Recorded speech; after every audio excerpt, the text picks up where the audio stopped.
Bonjour à tous, pendant un an je vais vous présenter un film par jour, soit 365 films dans l'année. Aujourd'hui on est au 16e film, Les Incorruptibles.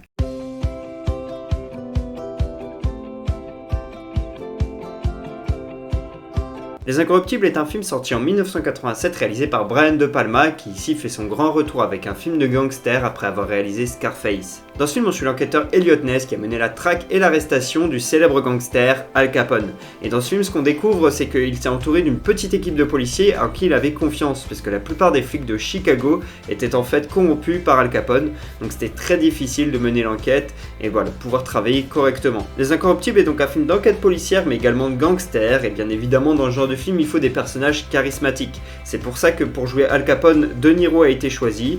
Pour jouer Elliot Ness, c'est Kevin Costner qui débute et qui se fait connaître grâce à ce film. On en parlera demain puisque c'est son anniversaire et qu'il y a peut-être un petit film en rapport avec lui demain. Voilà, je vous en dis pas plus, vous verrez avec l'indice. Et puis pour jouer l'acolyte d'Elliot Ness, on a un magnifique Sean Connery qui a gagné l'Oscar et le Golden Globe du meilleur acteur dans un second rôle. Le film a également été nominé à 4 autres Oscars mais n'a pas obtenu la récompense. Ce film possède donc des célébrités à tous les rangs, que ce soit à l'acting, à la réalisation mais aussi à la musique avec le compositeur Ennio Morricone qui est décédé malheureusement à 92 ans en 2020. Ennio il a énormément collaboré avec Sergio Leone, son compatriote italien bien entendu, que ce soit dans la trilogie du dollar ou du temps. Au total il a obtenu plus de 6 nominations à l'Oscar de la meilleure musique, notamment pour Les Incorruptibles mais c'est le dernier empereur qui a gagné l'Oscar. Et il a dû attendre ses 88 ans pour enfin gagner la statuette, et c'était pour Les 8 salopards, le film de Quentin Tarantino dont on parlera plus tard dans l'année. Avec tout ce bon monde, ce film a été une immense réussite, il a été hyper rentable, 186 millions de dollars au box-office contre 25 investis, ça valait le coup pour les producteurs.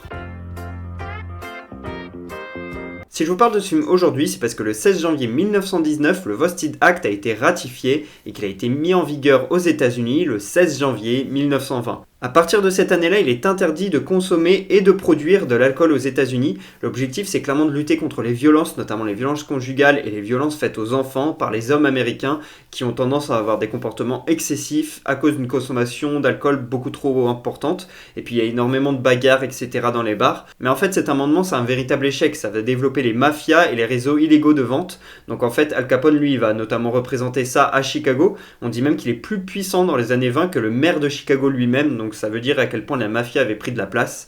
Et donc au final, il y a des bars clandestins qui vont s'organiser. La consommation va être pas suffisamment contrôlée par la police, qui est souvent corrompue par la mafia qui a de plus en plus d'argent.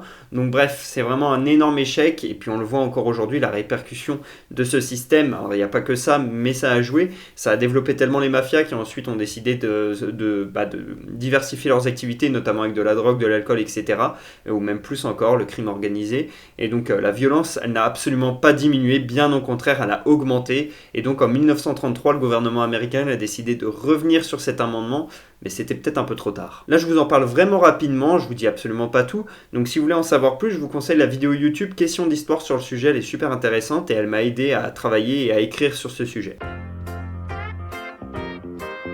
Ce film, j'ai vu dans mon appart tout seul à Paris avec mon ordi et mon enceinte. Et en fait, j'ai regardé quand j'étais dans ma période un petit peu gangster et tout ça, et film de Niro. Quand je dis ma période gangster, c'est pas titre personnel, ma période où je regardais des films de gangster, qu'on se mette bien d'accord. Et en fait, j'avais vu notamment Les Affranchis, Hit et tout ça. Et donc, je me suis dit, je vais regarder Les Incorruptibles qui étaient dispo sur Amazon Prime Video de mémoire.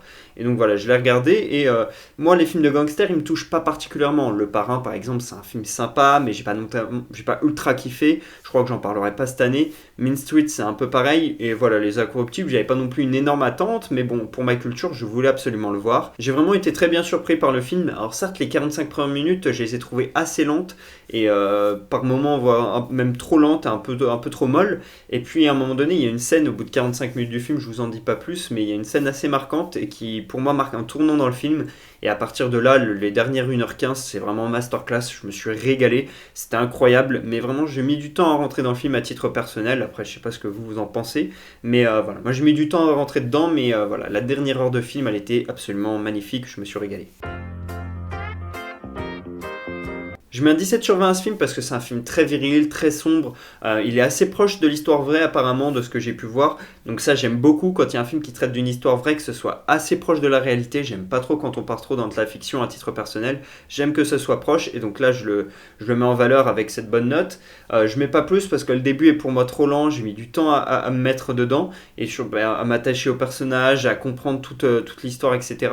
Donc voilà, je mets pas plus, mais voilà, il y a des personnages charismatiques. De Niro est incroyable, Sean Connery aussi, et puis Kevin Costner est vraiment très bon. Donc voilà, pour toutes ces choses-là, je mets quand même une très bonne note. Je me suis quand même bien régalé sur la fin du film, sur la deuxième partie du film, et ouais, c'est un film de gros bras, un film viril, il y a tout ce qu'il faut, un vrai film de gangster, quoi.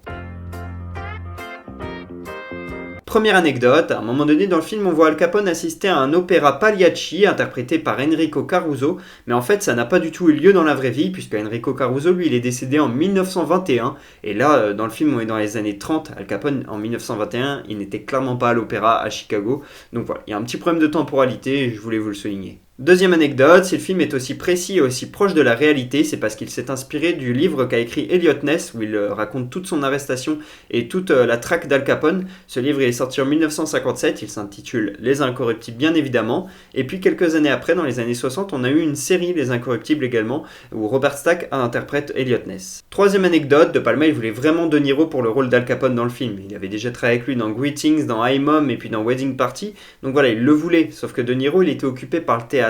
Donc en fait ce qu'a fait De Palma c'est qu'il s'est retranché sur quelqu'un d'autre, Bob Hoskins, notamment l'acteur de Qui veut la peau de Roger Rabbit, et donc du coup il était prêt à faire le film, mais De Niro finalement il était libre, et donc du coup De Palma ce qu'il s'est dit, je vais suivre ma première intuition et je vais engager De Niro, sauf que Bob Hoskins il avait déjà signé son contrat, donc il y avait 2 acteurs pour un rôle, et ce qu'il a fait c'est qu'il a désengagé Bob Hoskins, et les producteurs lui ont quand même reversé $200 000 de dédommagement pour lui faire passer la pilule. Quatrième et dernière anecdote, De Niro il s'est investi à fond dans son rôle, peut-être parce qu'il avait la pression d'avoir piqué la place de quelqu'un d'autre.